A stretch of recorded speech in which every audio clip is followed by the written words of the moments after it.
tomorrow I'm having a full-on cheat day, not just a cheat meal, a cheat day, but I did want to talk about cheat meals. Some people like to think of this bodybuilding thing as very 2D, which is I'm going to eat this food because this is what I need or this is what I'm supposed to, and I should just stick to the plan all the time. But you have to account for the fact that we are humans and that things are not very 2D when it comes to our minds and our desires and how that affects our psychological to the point where it may negatively impact our training and our ability to even stay on the plan. Because let's be real, if you are a bodybuilder specifically, it is very important that you are constantly hitting your nutrition goals and not deviating too much if you want to maximize your results.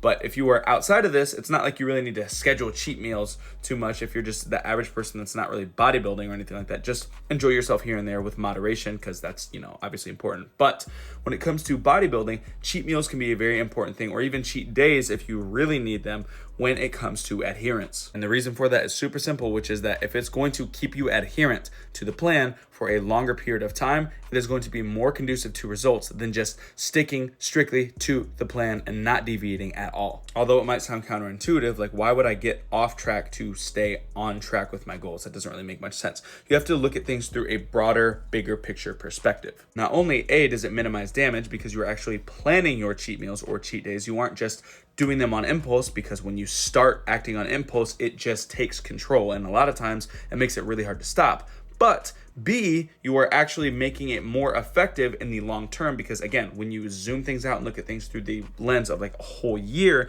if you have a cheat meal once a week or once every 2 weeks, or a full cheat day like once a month or something like that, and it keeps you on track for the entirety of that week or the entirety of that month, that is going to look a lot more effective when you look at all the different days that you stayed adherent, just because you are not burning through your willpower in order to not cheat on your meal. It just makes the most sense if you really need a cheat meal or you really need a cheat day to plan it. That way you don't have something nagging at the back of your mind constantly that will cause you to crack and act on impulse, because the last thing you want to do is act on impulse. You want to act planned, because when you act impulsively, it just encourages more and more impulsive behavior, which is completely uncontrolled. It is going to be fatiguing when you're constantly having to ignore this desire that you have when it's not something that's even inherently bad anyways. So if you need a cheat meal or you need a cheat day, plan it out, please, because it is going to be much more effective in the long term if you just allow yourself to enjoy these things and you get it out of the way, and now it's not in the back of your head anymore. Now you can focus